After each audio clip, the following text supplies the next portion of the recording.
Welcome to homely சமையல். இன்றைக்கி நம்ம பார்க்க போகிறது மசாலா கத்திரிக்காய். அதுக்கு தேவையான பொருட்கள்: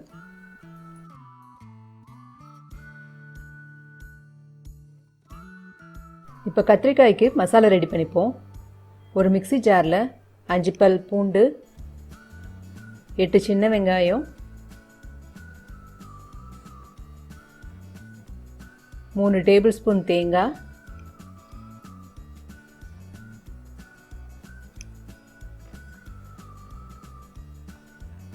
2 டீஸ்பூன் மிளகாய் பொடி,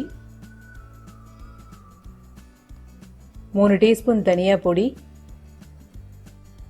1/2 டீஸ்பூன் மஞ்சள் பொடி, 1/2 டீஸ்பூன் சோம்புத்தூள், தேவையான அளவு உப்பு. தண்ணி கொஞ்சம் சேர்த்து அரைச்சிக்கோங்க. ரொம்ப நைஸாக பேஸ்ட் மாதிரி அரைக்க வேணாம், அதுக்கு முன்னாடி எடுத்துருங்க. ஒரு பேனில் 2 டேபிள் ஸ்பூன் நல்லெண்ணெய் எடுத்துக்கோங்க.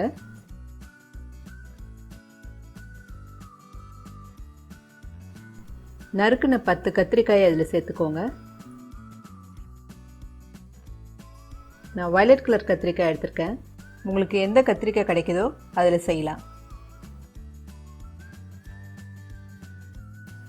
எப்போவுமே கத்திரிக்காயை நல்லெண்ணெயில் வதக்குனிங்கன்னா ருசியாக இருக்கும்.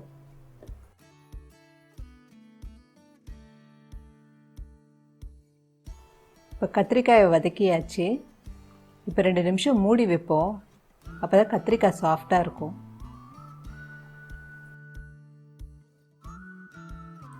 இப்போ 2 நிமிஷம் ஆயிடுச்சு. கத்திரிக்காய் நல்லா வெந்திருக்கு.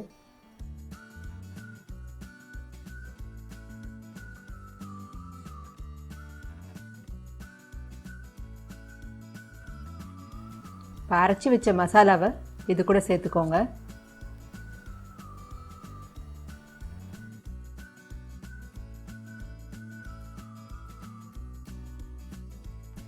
மிக்ஸி ஜாரை நல்லா அலசி அந்த தண்ணி இது கூட சேர்த்துக்கோங்க.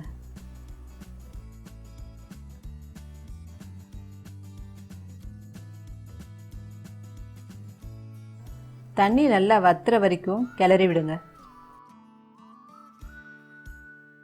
இந்த கத்திரிக்காய் மசாலாவை சாம்பார் சாதம், தயிர் சாதம், மோர் குழம்பு இதுக்கெல்லாம் சைட் டிஷ்ஷாக வச்சு சாப்பிட்டிங்கன்னா பிரமாதமாக இருக்கும்.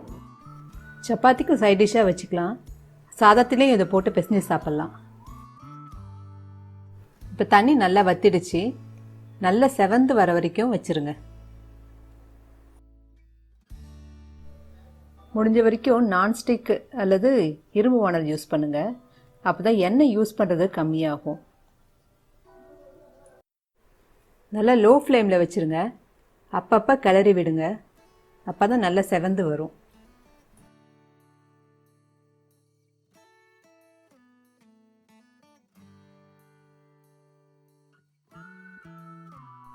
இப்போ நல்லா செவந்துடுச்சு. சுவையான மசாலா கத்திரிக்காய் ரெடி.